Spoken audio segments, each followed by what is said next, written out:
Okay, so we've been talking about the war. We're going to get into some specifics today about what was happening in the Pacific Ocean. And then tomorrow we're going to do Europe and some of the big battles in Europe. Um, and then Thursday we're going to talk about the end of the war. And I know Olin was interested in like what happened with Hitler after the war. So I need to do a little bit of research on that, but because there's not a whole lot in your textbooks, but he just kind of wanted to know what happened to Hitler after the war was over. So we'll take a look at that hopefully on Thursday also. Otherwise, early next week, and then we'll have a test next week, probably next week Tuesday. I don't want to do it on Monday. Okay, so this is a day behind because we didn't do class yesterday because Olin wasn't here, but we're going to keep moving today. So this war ends and Hitler's end we'll probably do together, and then there'll be a Schoology quiz on chapter 12 that'll be up on Thursday. And then I know it says complete the summative exam over the weekend, but we'll take Monday to review and then do that on Tuesday. I'm going to be out next Tuesday, so that's a good day to do an exam because I don't need to be here. There's not a whole lot of special instructions for that. Okay, so if you just look at the pictures here, so Japan attacked Pearl Harbor, and then they were going to start attacking like the Philippines, Guam, or holdings that were in the Pacific Ocean. And this happened, if you look here, hours after the attack on Pearl Harbor. So they had this planned. The fighting got bad, especially in the Philippines. And if you look here, this was the hospital. So, I mean, it's just this open air hospital. And what it's not showing is that there got to be so many soldiers that they were actually they were just like this. They were like outside the tents. They were just there. And you can imagine the Philippines is hot, and people were sick.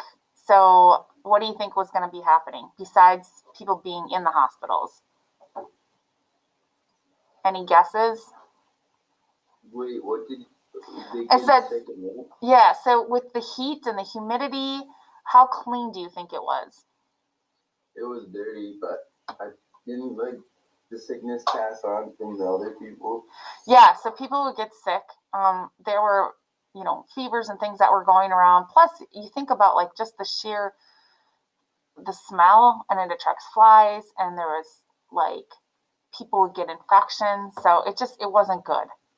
It was better than like the Civil War. They had more modern technology, but it still wasn't good. Okay, so eventually MacArthur was forced to surrender. So here's the Bataan Peninsula. So it's this thing I'm circling with my mouse right now. MacArthur knew he was losing, and basically President Roosevelt said, "You need to leave. We can't afford to lose you." So he evacuated to Australia. He probably didn't want to do that, but that was his orders. There were 78,000 men left, men and women, and they basically were forced to march. It doesn't look like a very long distance, 65 miles, but walking that through jungle. And they were already sick. They were already hungry. And over 10,000 people, or almost 10,000 people died. So these are some men and what they look like at the death march. These are Americans. This isn't concentration camp. So does that, I mean, it was a horrifying thing. So the U.S. lost the Philippines.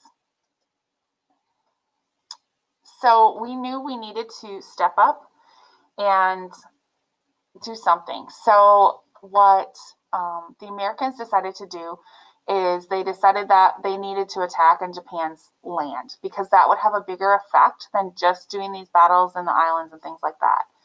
I'll read this for you. The Japanese had been told they were invulnerable. An attack on the Japanese homeland would cause confusion in the minds of the Japanese people and sow doubt about the reliability of their leaders. There was a second equally important psychological reason for the attack. Americans badly needed a morale boost. So this is Colonel James Doolittle. This is a picture of him. So in April of 1942, Americans dropped bombs on Japan for the first time. It was quite an undertaking because they didn't have enough air power basically to make it from like Hawaii to Japan and then back. And they didn't even have enough to get from like Air Force aircraft carriers that were safe in the ocean. So they actually had to talk to China about landing there in order for them to refuel.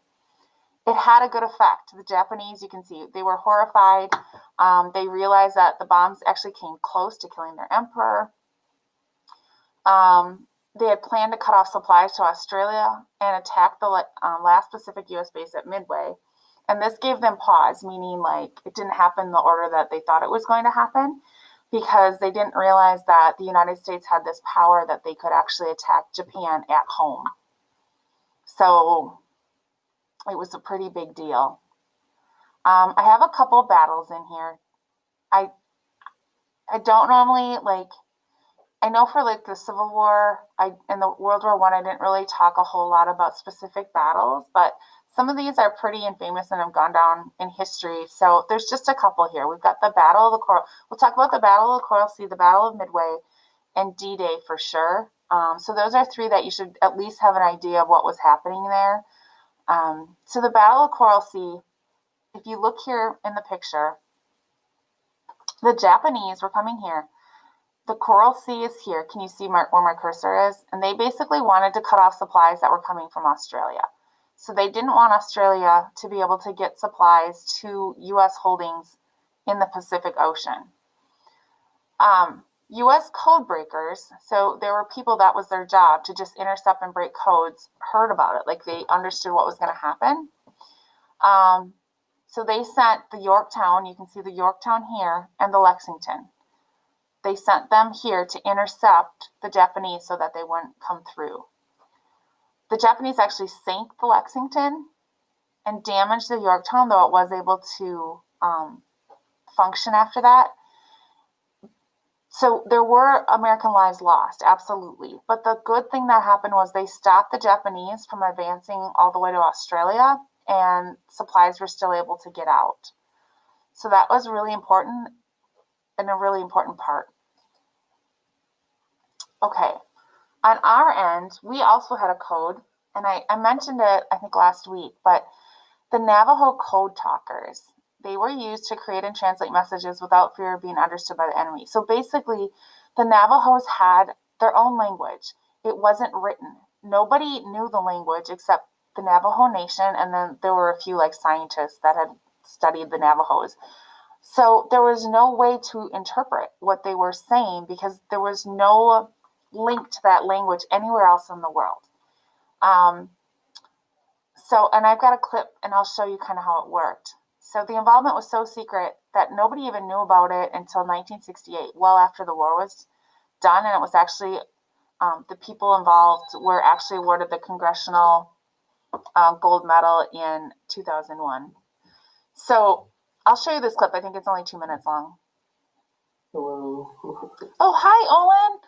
So we are just about to watch a little clip from the movie Code Talkers, or Wind Talkers. It's about the Navajo Nation and how they helped during the war with, they had a code. I was just telling Trevor, it was impenetrable because the Navajo language was, it wasn't a written language. It was just a spoken language, and nobody knew it except the Navajos and like a few scientists and like ministers that had worked with them. So they were instrumental in ensuring that the war was going to be successful. So hold on here. Okay, so I'm going to just show, like I said, it's only 2.5 minutes long. I'll show the clip.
Okay, so hopefully you saw in the clip there that so the Navajo, there was Navajo people like with the platoon, and there were Navajo people on the aircraft carriers. So they would talk to each other and then translate to their bosses' positions, lots of things. And I don't know if you caught the little part in the clip where the Japanese man was like, basically, I don't understand what they're saying. It sounds like they're underwater. So that code was never broken by the Japanese, and it helped us to successfully beat the Japanese during World War II. All right. Olin, I had mentioned, here, I'll go back a couple slides. I had mentioned I don't normally ask about a whole bunch of different battles during wars, but we're talking about the Battle of the Coral Sea we talked about today, and then we're going to talk about the Battle of Midway as two really important battles during World War II. So you might see those come up on the test. So I know you hopped in a little late, but everything is in the slideshow here, so just take a look at it on your own time. And these are, the slideshows are good to use during the test too, because they're a basic outline. All right, so the code breakers that were breaking the Japanese code learned of a plan to attack Midway. And Midway was kind of this area here. And it just meant midway between, like in the Pacific Ocean. So midway between Asia and the United States, and North America. Admiral Nimitz, who was in charge, and he was mentioned earlier in the slides, ordered American aircraft carriers to Midway. Before the Japanese arrived, American aircraft shot down 38 planes. So there was they learned about a planned attack. The Americans jumped in and they sent aircraft carriers ahead of time. They were able to shoot down 38 Japanese planes. And they had been launched from these aircraft carriers. I'm not going to ask you the names of them. They were able to destroy 4 Japanese aircraft carriers. And that's a huge amount at this point in time. Only 300 Americans died, but over 3,000 Japanese were killed. And after this had happened, the Yamamoto ordered the rest of the Japanese ships to retreat. So this was a huge battle, and it basically turned the Japanese back towards Japan at this point. It was, even though there was loss of life, it was definitely a win for the Allies. And this just shows you like where things were at what time. I mean, you're not going to have to know all that, but if you do like battle strategy, I mean, this just kind of shows you where everybody was coming from. Okay, so the next thing they did was a plan called island hopping. And basically, in the Pacific, there's all kinds of little islands. And they were using those islands, some of them were so small, it's not like they had bases on every single one of them, but they did know that they had to attack. So they started defeating, Japan on 2 fronts. So first, it was the island hopping, and there's some maps and things. I don't know if I have a picture here. The problem was the aircraft carriers couldn't get close to these little islands that the Japanese held on to. So I put this picture here. They had the Amtraks, like amphibian. that were used during the war. Here's the original Wisconsin ducks, and actually some of the technology from those ducks was used in World War II. It was used more so in the boats that were going to invade D-Day, but it was the same type of technology. So it were these basically these war machines that could go on land or in the water. And these allowed the Americans to get onto those islands without having to get the aircraft carriers too close. Okay, I know this is a lot. And by no means do you have to like memorize any of this. So the green is Japanese controlled, the yellow is Allies control, and the peach color is neutral. That might be something you guys would be asked, but you would have a map to read. So basically it's just saying that while the island hopping was going on, so all these little islands here, that's where the Americans were pushing back. All these little islands in the Pacific. General MacArthur advanced on the Solomon Islands and they retook the Philippines. So, you know, they had lost the Philippines. Here's the Philippines. They had lost them originally. Now they took them back. A volunteer group of pilots called the Flying Tigers helped defend China against Japan in the Pacific. So you had some American fighter pilots here. Kamikaze attacks by the Japanese began at the Battle of Leyte Gulf. You don't have to know that. You might want to know kamikaze, though, and I'm sure you've all heard that before. Those were just suicide bombers. They were pilots that knew that going into it, they're probably going to get killed, and they didn't care. They were doing it for their country. So all this is going on in the Pacific, and basically, if you look at this circle that was Japanese controlled, the Americans, I shouldn't say the Americans, because it was the Americans, the Australians, the Chinese, were making this circle smaller. They were pushing it back. All these blue arrows, that's Americans, allies, pushing back the Japanese to Japan.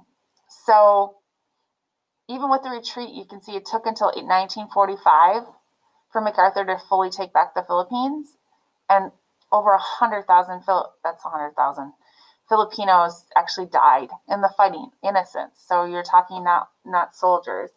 But eventually they did push back the Japanese to Japan. And then you guys probably know, and we'll talk about it on Thursday, the atomic bombs that we dropped in Nagasaki and Hiroshima truly were the end of the war. So,